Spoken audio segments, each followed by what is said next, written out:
Hey everyone, welcome back to Consoles Only. I've got 3 more games to show you that I picked up in January 2021, plus some bonus stuff at the end. This is my second pickups video on the channel, and I plan to make a lot more of them, so I hope you're enjoying them. Perhaps you could let me know with a comment or a like, or even by subscribing if you want to. I would really appreciate it. Also, let me just say, I've decided to stop giving prices on some of the games because the prices fluctuate so often that the information gets outdated very quickly, and it just kind of ends up being a bit pointless. So then, with all that said, let's take a look at the games. The first game I want to show you is one that's been playing in the background, and that is Fate Extella Link. As you can probably tell, it's a hack and slash Dynasty Warriors, or Dynasty Warriors if that's how you say it, style game with, minor gear and friendship mechanics. It's also a sequel to the 2016 game Fate Extella The Umbral Star, which was also pretty good if you want to check that one out. A lot of people usually dismiss Warriors style games for being really repetitive and kind of mindless, but sometimes that's just what I want to play, you know what I mean? It does have some deeper systems as well to make use of if you really want to, but you don't have to really engage in them unless you're playing on the harder difficulties, I suppose. You can play as a whole host of characters known as servants, which can all be leveled up and upgraded individually. They all have unique attacks, active skills, and ultimate moves. There's of course far more going on within the game underneath that I don't really have the time to cover in this video, but it is a fun game and it looks and plays very well, and it definitely has the depth there for people who actually want it. Overall, I would say if you've ever enjoyed a Dynasty Warriors type of game of any kind, maybe give this one a go. There's a cool collector's edition that comes with quite a lot of stuff like an acrylic diorama, CD soundtrack, and a cloth poster, as you can see here. This is the version that I picked up myself, and I was lucky to get it on sale for half price just before the holidays. Also, I should mention that the collector's edition has different names depending on where you get it and what part of the world you're in. I believe it's called something like Fleeting Glory edition for the USA and the Joyous edition for the UK. The game is available on PS4 and Nintendo Switch, but the Switch versions are sometimes more expensive for both the standard and the special version, so keep that in mind.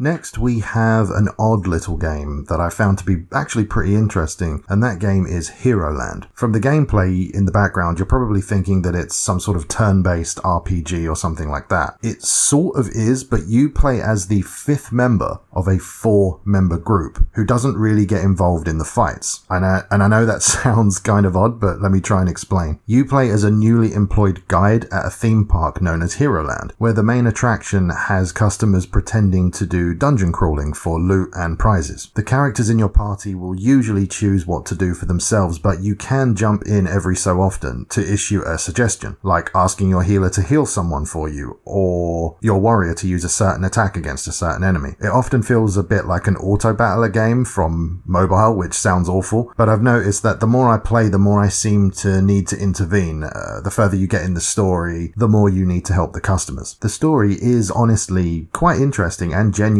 funny at times. It also hints at something a little bit more sinister going on at the park as well, so I'm looking forward to finding out what's going on there. During the game, you can switch party members in and out, level them up, form friendships, equip them with different gear, and do other various activities around the park, like heading to the office for a meeting, for example. In that office meeting, you can hear what kinds of enemies you'll face in the dungeon that day and their loot drops and weaknesses, things like that. You can also buy items from the park store or customize your room with items you've collected. It's honestly quite a good little experience, and it seems to be very cheap to buy pretty much anywhere you go. It's available on both PS4 and Nintendo Switch. I myself bought the Noble Edition very cheaply, which you can see on the screen now. It may actually be the only version you can get. As far as I can see, there isn't a standard version of this game unless of course you buy it digitally. But for anyone who doesn't know, I don't buy anything digitally unless it's on a huge discount, and even then I'd probably just buy a physical copy anyway and just keep it sealed for the collection.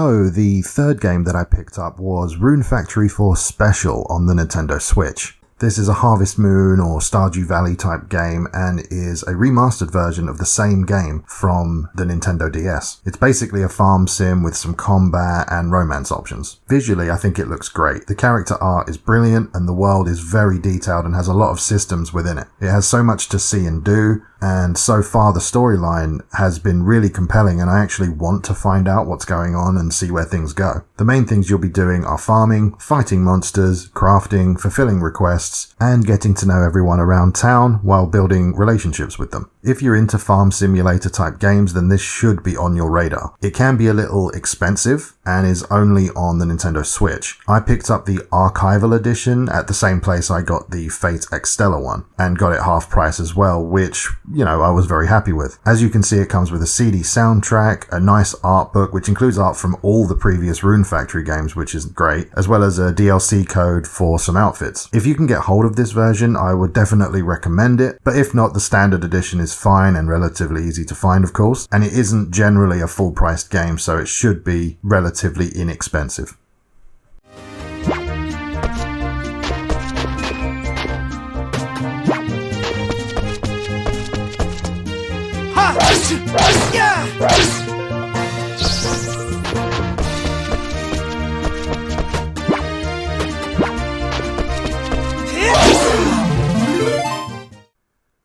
So for this next section, I'll be showing a few of the other things that I picked up but haven't got any footage for. Once you see them, you'll understand why that's the case. I grabbed myself a copy of Super Mario 3D All-Stars because you just kind of have to, right? It's obviously a Switch exclusive, but I'm old enough to remember the first time these games were released. And it's quite nostalgic to actually own them again physically. I had an N64 back in the day, and the first game I got, probably like a lot of people, was Super Mario 64. I did own a GameCube and of course a copy of Super Mario Sunshine, but I don't think I ever finished it back in the day. I don't actually remember. Not 100% sure on that. The only game I've never played in this collection is Super Mario Galaxy. Never played it at all. I did own a Wii, but I just never got it. I'm looking forward to giving it a try though when I, get some more time, but as a collector I really would like to keep a sealed copy of this game if possible. I may honestly just buy a second copy to open and actually play, but we'll see, I suppose. The game is actually going away both physically and digitally at the end of March. It's kind of ridiculous, but I guess you really have no choice but to grab it now if you want it, so fair warning.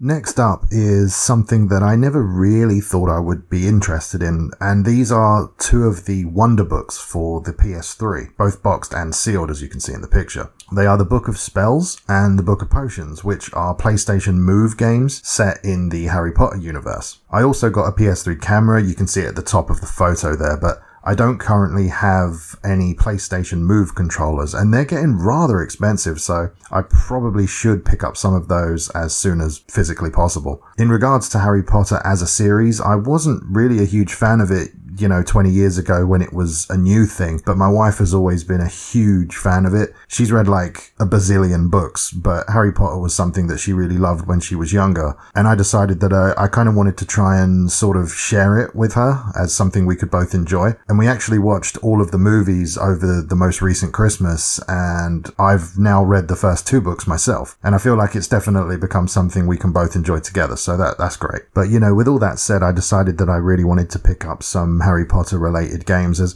I remember people saying when I was younger that some of the games were actually quite good. I believe my brother had a couple of them on the GameCube and he thought they were quite good, and I remember him playing them quite a lot. So I saw these for really cheap on eBay and I thought, well, let's pick them up. So then, the last item that I want to show you today is a custom modded Game Boy Advance SP console. It's had a new pearl white shell put on it. It's been fitted with a new IPS V2 screen, which is like super clear and has 10 brightness settings as well. It's so cool to actually, own one of these again. And this version is arguably better than the original in almost every way. Sadly, I no longer own any of my old games, but, I guess I'll just have to start a new GBA collection, which is fine by me. I'd like to get the games in the boxes, I think, if possible, but I'm okay with just getting some of the cartridges. I mean, it's a great system, it's got a huge library of brilliant games, and arguably the GBA has some of the best RPGs ever made, and I'm really looking forward to just looking around and just seeing what's out there. If you're a younger person who maybe wasn't around for the console the first time it released, I would honestly say, look into it, see what it's all about. Maybe try and get a hold of a modded one like this, or failing that, you can get some basically perfect emulation of this system on a PC, so maybe try that out. So there you go, that's my second pickups video done, and I'm really looking forward to making the next one, honestly. Actually, while I'm on that note, I am trying to add a few less games into each video so that I can get them out a little bit quicker. I've learned, so much about video editing in such a short time, and I'm definitely improving with it, but I'm still not very fast at actually doing it. So I think this approach will help for now. But anyway, if you've got anything that you want to say, feel free to leave a comment, maybe leave a like, or even subscribe if you want to. All of my important info is in the video description as always. Thanks very much for watching, and I will see you next time.